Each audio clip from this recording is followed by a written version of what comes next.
Okay, Superman Red Sun.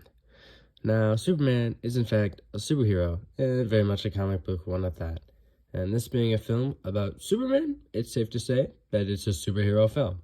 And those tend to be targeted towards a particular audience.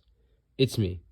I'm that audience. Well, I mean, not me in particular, but DC films have a habit of being geared towards teenage boys, which is a demographic I just happen to be included in at the moment. So who knows?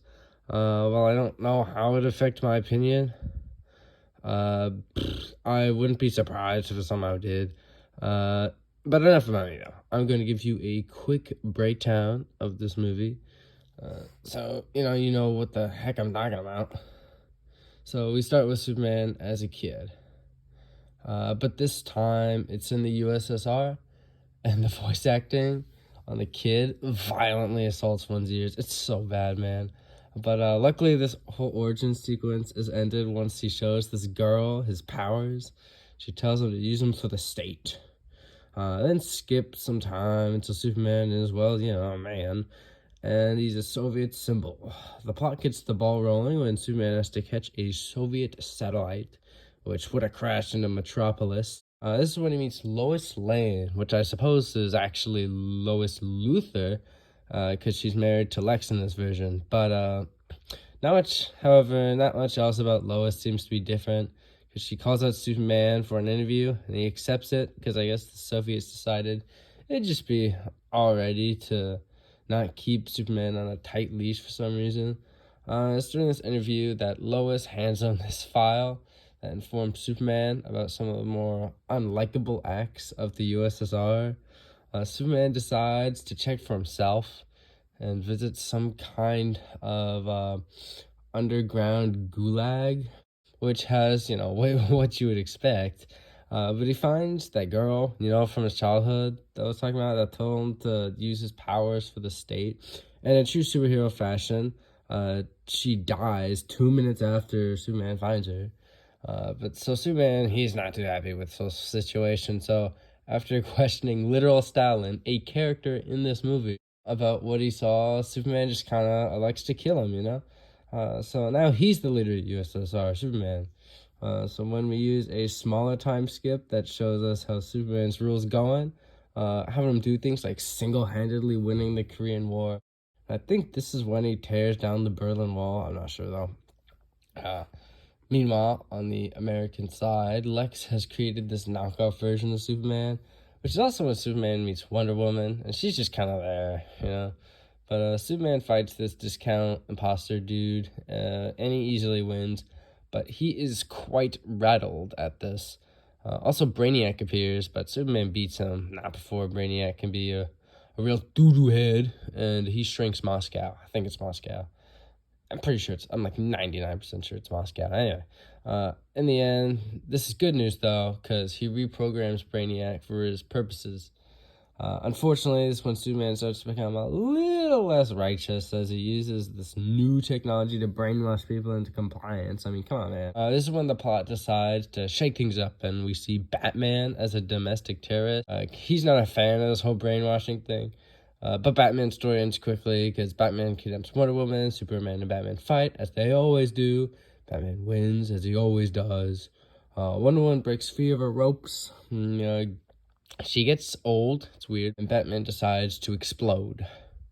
It didn't go anywhere, though, other than cause Wonder Woman to abandon her faith in Superman. Wonder Woman is fully gone from the story when Luthor sends these Green Lanterns, which he figured out how to make, by the way, towards the USSR, and Wonder Woman saves Superman from him because he tries to fight and he kind of loses. But all these events make Superman real angry, so he decides to show up at the doorstep of the White House. But Brainiac was never really good, so he betrays Superman. And Superman and Lex, who's here now. Lex is here now. Lex is the president. I don't know if I said that yet, but he's the president now. But he's here, and together they kill Brainiac. But Superman supposedly dies, but turns out he's alive at the end. That's Superman Red Sun. Now, for me to be a little bit original, and let me add my own thoughts on this, now that you understand what happens. Okay, so this film is not what I thought it was going to be. Going into it, I thought it was going to be a Superman. He's just being a simple citizen or even ally of the USSR, but that's not what that is about. It's a story of what if Superman was the ruler of the USSR. Therefore, I was quite surprised when Superman full on kills Stalin in the first 20 minutes. Not necessarily a bad thing, it's just different. It does sacrifice some possible conflicts, I think. But it gets the plot rolling, so, it's fine. But that is a nice thing about this movie. The way they move the plot, they have very nice pacing and rarely, if ever, drag their feet to points in the plot. The aspects of scenes never overstaying their welcome, though, also leads to things seemingly coming out of nowhere. Like Wonder Woman, Batman, to an extent, Superior Man. Superior Man is that dude from earlier that just got Superman that Lex made. Yeah, he was kind of out of nowhere. Anyway, time jumps help this break the suspension of disbelief. They make it. What I'm trying to say is time jumps help to make all of this feel less sudden, but they have having all the big events happen simultaneously after a jump, like years of nothing, and then boom, all this. Yeah, it kind of, you're like, what? No way. But, it's a superhero film, so who really cares about suspension of disbelief? This rapid but entertaining pacing had always wanting to see what happened next, which is a good thing. But then whenever an action scene would play, I found myself bored or annoyed with it because it was slowing down an otherwise pretty tight story. It's a superhero movie. You want your action scenes to be the best part.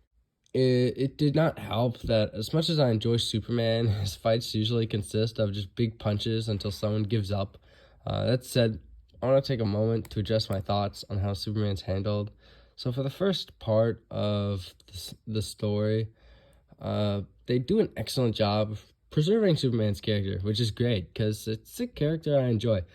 Superman still perfectly recognizable, albeit with Soviet ideals. However, over time, he's warped by supposedly Brainiac to be more controlling, even tyrannical. But this could have been portrayed much better because it comes off as him being very out of character and random. All Brainiac really does is insist on invading the US all the time. There's some other very strange things for Superman's character that are worth mentioning too. When Superman gets involved in these big worldwide events, like and wins the Korean War, while I just comment on how loss of life is tragic, it is not enough to convince me that one of our most empathetic heroes could turn into a war machine. This sudden disregard for loss of life is seen again when he decides to attack the US, which was estimated to kill 6 million people. Keep in mind that not too long ago, Superman was visually disturbed by the sight of a few dead civilians. I mentioned that, but it happens. This is when Batman was going crazy and he saw some dead people and he was like, ah. Anyway, to be fair to the story, though, this was after the US sent Green Lantern soldiers towards the USSR, and the story and other characters are well aware of what they're doing with Superman. That's what I meant to say. Is, you know, they know what they're doing with Superman, but nevertheless, a lot of his actions are just him breaking character, so conflict can happen. I will say I was happy to see that Superman's actions can cause internal turmoil as he's challenged with his own ideals, which is all too rare in these Fall from Grace stories. I really liked it. Unfortunately, this more subtle route of Superman coming to grips with what he really is totally steamrolled by Batman. Now, while it is an unpopular opinion, I gotta say, I don't really like Batman in this movie. Batman's role is as a brief antagonist to Superman, which won't be a problem because this movie jumps from event to event, and it does serve the purpose of Wonder Woman's character progression. The bone I have to pick is that it was strange to pick Batman, because while Superman and Wonder Woman's characters remain mostly intact, Batman joyfully bombs civilians as a show of power. The problem is that Batman could still have worked, I think, if they toned down the mass murdery parts. Because this was at the point Superman was getting rather villainous himself, from his liberal use of mind control. They could have also reskinned a Superman villain. Lex was already there, sure. And also most of Superman's villains are just as powerful as him anyways. So, who knows. But regardless, let's address the fight with Batman itself. As we'd gone over earlier, Batman defeated Wonder Woman by using her lasso. Obviously, this had to be off screen because it is pure plot convenience. As some bozo with a neat hat could take someone with the strength to rival Superman and scale that is at least on par with Batman. They continue the trend of overpowering Batman while he beats Superman with the power of prep time, of course. It'd be interesting if it weren't for the fact that this exact sequence happens every time they fight. I enjoy Batman, but that guy needs to lose every once in a while. There's the unfortunate part where Batman speaks. Also, up until this point, Superman has steadily become more and more of this dictator. And this point, we may be starting to question just how much of a good guy he is. But Batman is here to lecture about how evil Superman is now. And might be supposed to rattle the audience or have us really ask some questions. But so many valid points are raised that it just becomes blatantly obvious that Superman's a bad dude. And in doing so, it destroys all subtlety about Superman's morality.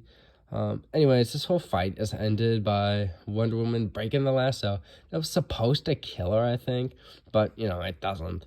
For convenience or something. I don't remember. Yeah, maybe I'm just misremembering it, but I'm pretty sure it's supposed to kill her. But anyway, by the time I'm writing this, it's been at least a few weeks since I've seen the movie. But I will say Batman dying was a surprise.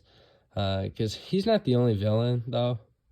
There's still Luthor and Brainiac, most of which I have some gripes with. Lex Luthor's always trying to mess with Superman by throwing stuff at him.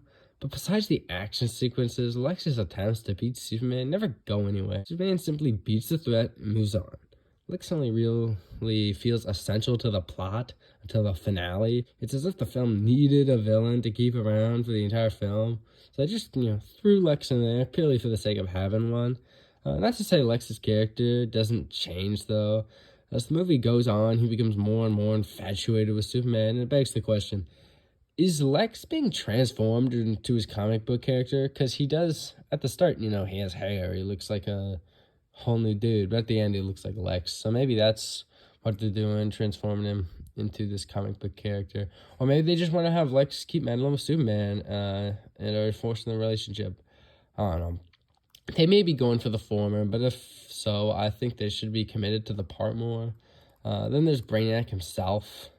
At the end, when it seems that all of Brainiac's painfully light manipulation bears fruit, he betrays Superman, which was always very odd. You could say that the dude was biding his time, but all that Brainiac would ever really gain would be the element of surprise. But, what would that even give him, really? Even if Brainiac was never really reprogrammed, his weapons technology would have been crippled, and he only fights Superman with this single ship. But, when he was invading Earth, he probably would have had an entire fleet, more than one ship. Even when Superman beat Brainiac, it was close, so he probably could have won himself when he first invaded. Then there's also this question of, is it worth his time? Like, this guy conquers planets as a daily activity. Why would he allow himself to be supposedly defeated, get turned into a smart Roomba for years at least, just to, but not really, have a slight advantage, taking over a planet that's a little more troublesome than some others? At what point does Brainiac decide it's not worth his time and move on? But overall, I just think that Brainiac is a twist villain. Made little sense. Finally, when Superman fake dies, but not actually, we see at the end that he's still alive and everyone thinks he's dead. Superman disappearing isn't just the loss of a hero, but remember, at this time, he's the sole dictator of the USSR. When he leaves, it's mentioned the USSR is now in ruin and desperately in need of help. So it's strange when we see Superman leave his entire country, like when a kid gets bored with his toy. Let's see. There's some more miscellaneous things also that escape my near flawless chronological critique. So about the dialogue, the characters always feel like, no, No, not always, not even close. But sometimes the characters can feel like they're nothing but mouthpieces of the ideas they're supposed to represent. It's like they abandon any amount of character and start reading from a Wikipedia page. That said, I can't be too harsh on it because this was at a time when the ideals of both sides of the Cold War were being drilled into the citizens. Moving on, though. At the start of the film, it's obvious that Superman is unaware of the more unflattering, let's say, aspects of the USSR. But how? Surely most of the gulags in this universe seem to be underground, but unless they made the entire thing out of lead, Superman can see through it anyways. But I suppose his X-ray vision could be something he just turns on and off, and he would not have a reason to use it directly on the ground. Sorry, but in that case, the same must be said for his hearing, because he never hears anything incriminating in the USSR either. The point is even brought up by Lil Batman when Superman briefly meets him as a little bat boy, but the film just kind of ignores it. Afterwards, however, even with all of that, the guy is always flying places, so a good aerial view would show that the USSR isn't this prosperous utopia he initially believes it to be. Continuing with the whole unrestrained flight thing, he often interacts with common people in other countries, or at least that's how it would seem. So you'd think that someone would tell him the truth, and maybe he has, and he just doesn't believe it. But after hearing it long enough, and enough times, anyone would start to question themselves, I think. And this ends up happening with Lois drops the bomb on him and the USSR's true nature. It's just strange that didn't happen earlier, but I understand the film needs the USSR Superman. It's just that it leaves a lot of unanswered questions, that's all. On the topic of Lois, her basically sole role is giving Superman the file which dramatically shifts the movie. Instead of having Superman slowly learn the truth of a country he once loved, it's instantly done through a big red file with capital letters classified on there. That said, if they didn't do that, there would have been, I don't think there would have been enough screen time for other parts of the story. So, it's a trade-off. Continuing the trend of stuff that's not necessarily bad is Superman's arc. Just that I was surprised that this character went from good to questionable, or even bad, instead of the other way around. Even if the evil Superman has been done 200 times before, because unlike this story, it feels like Superman this time, except for some, unreasonably evil things towards the end of his rule, which really were not things I could see Superman doing. And finally, as a side thought, I want to tack on at the end is that if you're enough of an English teacher about it, Stalin's lines before he is vaporized by Superman, I think have some interesting double meanings. Okay, so before I wrap this up, there are also a few things I want to show you. How they draw Kennedy. Look at that mischievous face. How they draw Eisenhower. Look at him. Focus lanterns! Think green thought! And I'm going to be generous and give this movie an 8 out of 10. Highly enjoyable.